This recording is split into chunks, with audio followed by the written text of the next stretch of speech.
Erika Zak dies at 39. She inspired millions in her fight to get a liver.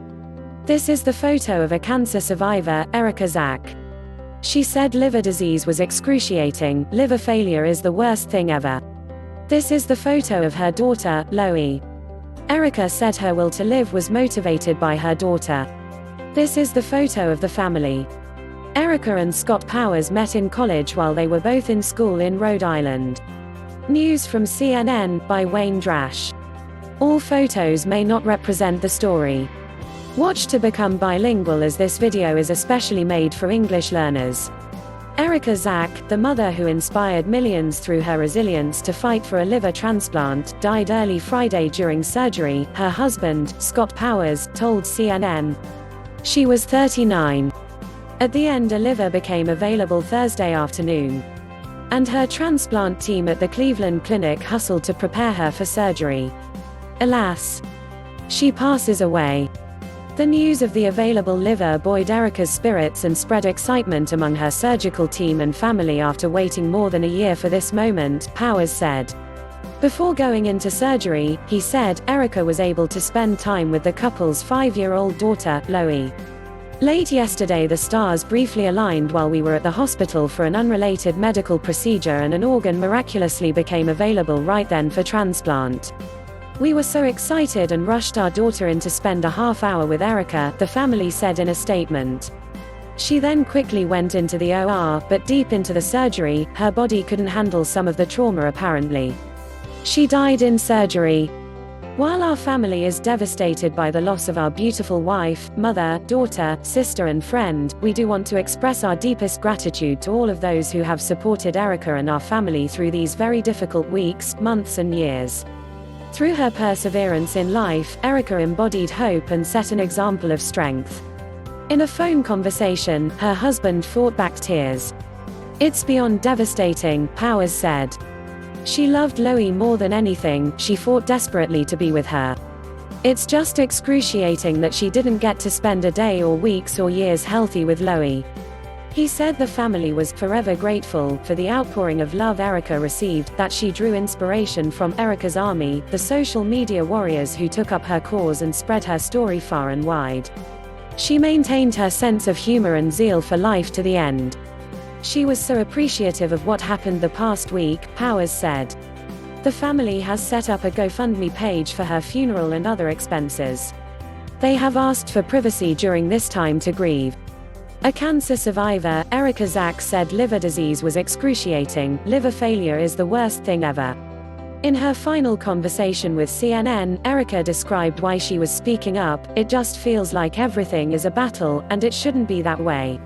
It sucks because most people don't know that they can fight back. There's more that I want to see, more life I want to live, she said. Of death, she said, I'm more scared of what I leave behind. I basically spend a lot of time daydreaming about what I would want to do with Loïe and Scott if I was healthy and where I would want to go, she said. She longed to go with them to a remote place with a blue lagoon and waterfall. When I say I daydream a lot, it's like, God, I wish I never took a moment for granted. I wish I had done all the things I was always scared to do. Thomas Nealon, the president and CEO of the American Liver Foundation, said Erika's fight to get the best possible care and her will to survive galvanized the entire liver community in a way he's never seen before, with thousands of people reaching out to help. He said the thoughts and prayers from the entire American Liver Foundation community go out to Erika and her family. I just heard the incredibly sad news about the passing of Erika, he said. She was such a powerful voice for liver patients facing the uncertainty of liver transplantation. For so many people, the waiting and inability to have control over their treatment and destiny puts patients and their families through incredible pain and distress. It is my hope that all of those who have been touched by her story dedicate themselves to make sure there are no more Erika Zaks.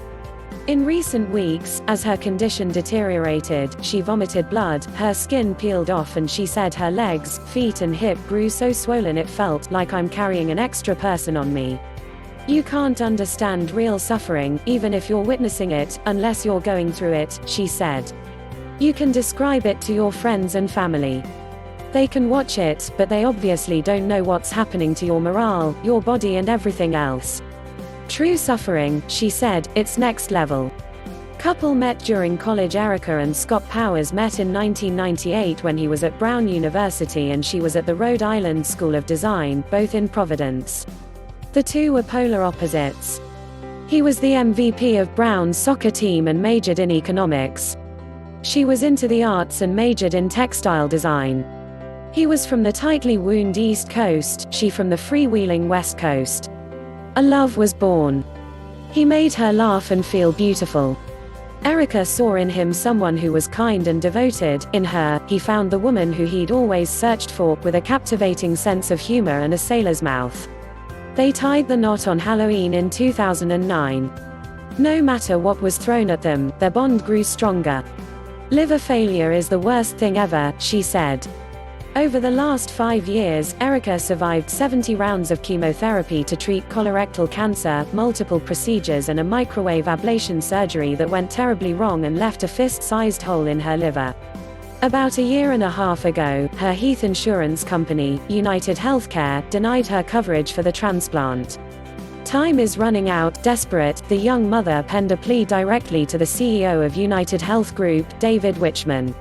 She blasted what she called the shockingly incompetent manner in which the nation's largest insurer handled her case, describing a series of errors made in the review process. Given that my life hangs in the balance based on this review, she wrote, it is unconscionable it has not been undertaken with the level of competence and professionalism anyone would expect of UHC. The insurance giant did ultimately approve her coverage after a 4-month delay. Erika, Scott and Loïe picked up their belongings in Portland, Oregon, and transported their lives to Cleveland. But she would run into more red tape. Her MELD score, the ranking that is used to prioritize who gets an organ, reached a high of 30, the average score at which most people undergo a transplant.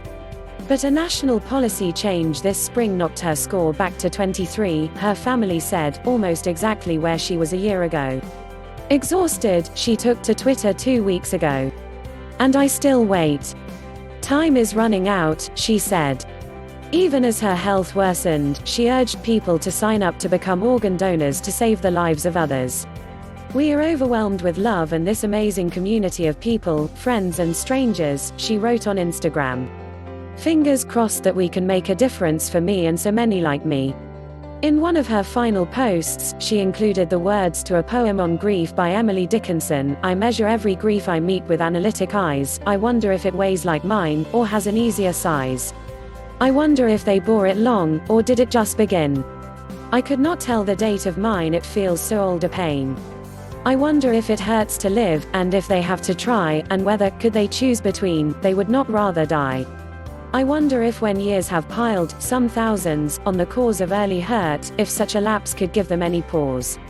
Please subscribe to my channel. Thanks for watching.